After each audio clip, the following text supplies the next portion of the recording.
All right, so the Golden Gate basically deriving its name from the sun rays of the setting sun that casts a soft shadow on the west-facing sandstone cliffs and turns them into glowing gold colour, something I hope that you're picking up here as we broadcast live from this magnificent Golden Gate Highlands National Park. Just to tell you a little bit of interesting facts about this park, it's the first inhabitants of this area were actually the San, and judging by the stone tools and of course some of the rock paintings found at various parks here, you'll be able to see that history as you do take a trip around here. It's also, this Golden Gate, one of the most important water catchments here in South Africa. I mean, we're close to the Lesotho border, so it does make sense. It actually supplies more than 50% of the water for our country in this area. So this is an exceptionally important place. One of the other interesting things, and we heard it here on the program, was that they're trying to put together a museum, and that'll be opening up very, very soon, where they'll be able to display the first ever fossilized dinosaur eggs that were found at the Roy Draai in 1973. So it's just got so much history. There's so much to speak about when it comes to this national park, and I think we can continue to talk about it as the morning keeps going, and we hope you've enjoyed the broadcast as much as we have, but unfortunately we are running out of time, so I'm going to have to get all our interviews in as fast as possible so that we can push in the content. But I want to show you something before we chat to the park manager here at SANParks. This is basically the SANParks week, running from the 19th to the 22nd of September. The week allows South Africans the opportunity to visit all of the parks, 19 SANParks, for free. All you need is your South African identity document or passport, and you'll be able to gain free entry into some of the parks. Now, South Africa has a variety of parks that cater for so many different needs, and whatever you're looking for, there's Nature's Valley, there's the Garden Route National Park, and it offers some beautiful scenery as well. So let's move away from this park and look at some others here in South Africa. Nestled 40 kilometers away from Plettenberg Bay, in the Nature's Valley part of Tsitsikamma, this is a hidden gem. The De Vosselot Rest Camp, part of the Garden Route National Game Park, offers visitors a tranquil forest experience. For this couple, the park allows them to get in touch with nature. The perfect spot to celebrate their 12th wedding anniversary. And we chose it because of its quietness, calmness, and then the nature and the mountains and everything that surrounds it. It's a beautiful piece of land.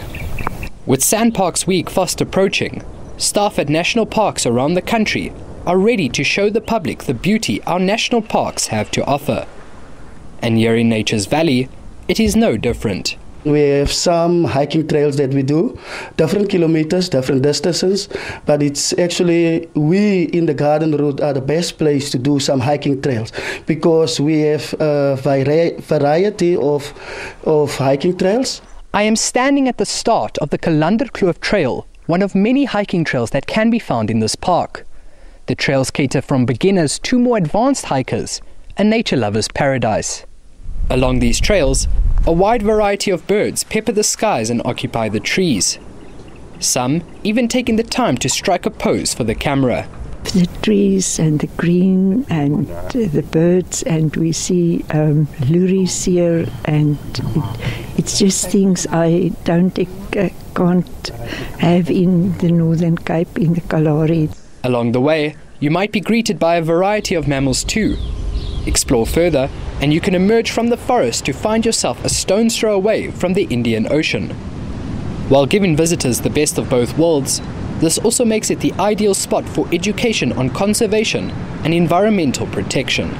During SANParks Week, actually, we are bringing school kids in SANParks for them to know the environment at SANParks. We also bring the communities around the SANParks Week is open for everybody to understand and to know what is happening in the park, to learn about the nature as well. A large part of the information for education and awareness is gathered through the efforts of the Nature's Valley Trust.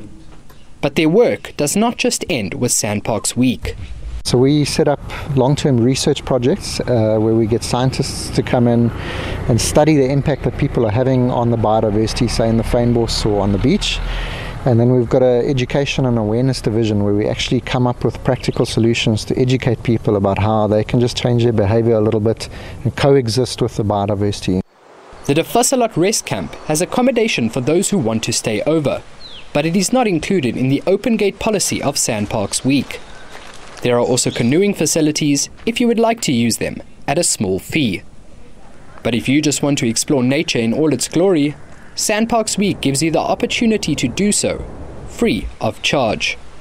Michael Dorfling, SABC News, Nature's Valley.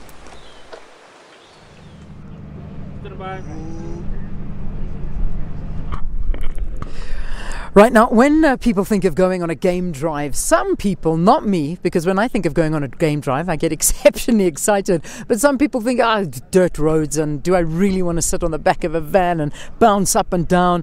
And they also think if they're going to stay in SANParks, it's full of insects and mosquitoes, and some of the accommodation is just not up to scratch, so they don't want to do it. And these are just some of the things that people think of. But let me tell you, SANParks have taken some of their parks and revolutionized them. It's quite incredible. Have you ever heard of glamping? Well, yeah, glamping. It's taking camping to another level. This is luxury camping, whether you like it or not.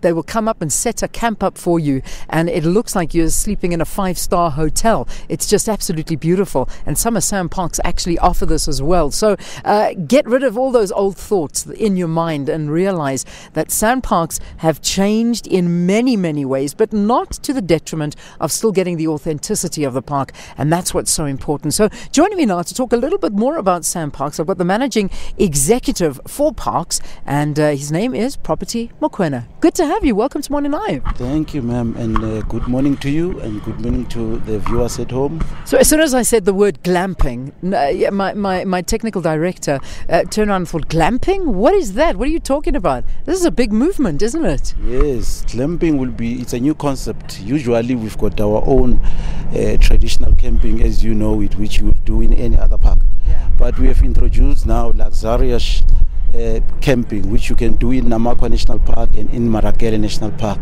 So there you camp and you are catered for all your needs. You don't have to bring anything, but you sleep in a tent in a 5-star setup. It's unbelievable. It's a brilliant thing. Now, even last night, I spent the evening at the national park here at the hotel and at the chalets at the hotel, and it was absolutely amazing. From other parks that I've experienced, this has sort of gone up a notch. I don't know, is this a movement throughout the parks? Yes, what you will see each and every park, Leanne, it's very unique in terms of what we offer. Here in Golden Gate, it's one of the national parks where we've got a hotel. It is very rare to find a hotel in our national park. So this one, we've got the hotel, which we manage at a specific level in terms of standards. So our facilities, they differ from one to another. They are not the same. Even if you go to any other national park, you go to Kamdebo, you go to Mountain Zebra, you will find facilities which are different from these ones here. Yeah. So that's the nature of our national parks. We don't offer similar experiences in one area. Yeah, it's all very, very different, I must say. Particularly this park. It stands out for me as being very different to the other parks. And from your perspective, what is offered here that isn't offered at other parks? Okay, maybe let me explain this park first. The difference of this park is that the geological formation of this park differs from any other in terms of in the whole country. If you can see the yellow sandstones here, they are unique, they are different, they only occur here. That's one unique feature. The second feature is the grassland you see here. This park was designed to protect the grassland. Grassland only amounts to 2%. It's protected here in this national park. So it's key, that as much as when the geology becomes unique, even the grass formation becomes unique, then the biodiversity becomes much richer in this specific park. Yeah. So it is. It is. I mean, when you come here, when we talk about ecotourism, that's what you're coming to see here. And these rock formations, the colours of the rocks, the different landscapes that you are seeing is amazing. I mean, this is a hiker's paradise. Yes, definitely. We do a lot of hiking here. You do mountain climbing here. You can do even 4x4 here. You can do a bit of canoeing here. So there's a lot of opportunities. But we are introducing new things, as you should have heard maybe from the earlier speakers. We'll be introducing jazz in the park, in this specific park. So as you know, this park, it's an open system park. You've got the road which transverse within this national park. So it gives you an opportunity to explore the park for the people who are of Free State and everyone in the country. And beautiful roads. I have to admit, the roads are wonderful. What is the altitude? Just for my own interest, what altitude are we at here? We are at 2,800 above sea level. We're a bit high. That's why the temperatures are like the way they are, and it's a catchment for water in the country as well. We are sitting at a high altitude. It's a very unique and excellent park. Absolutely amazing. I mean, then just to put you in perspective, it's about a kilometre higher than Johannesburg, and Johannesburg's altitude is exceptionally high. So this is something, if you are into climbing and hiking, this is a beautiful place to come and also feel the altitude. Thanks, Property. Thanks so much for being with us. Maybe a last one to say, I think it is time for us as South Africans as well, Lee, and for me and you to behave as tourists in our own country. We must explore this country, because if we don't do that, the sustainability of our national parks are at risk. So we need to explore our national parks. Let's know our country first before we go and visit other countries. Let's become our tourists in our own country. Absolutely. Best way to end that on. Thank you. Property Mokoena talking to us about the SANParks here.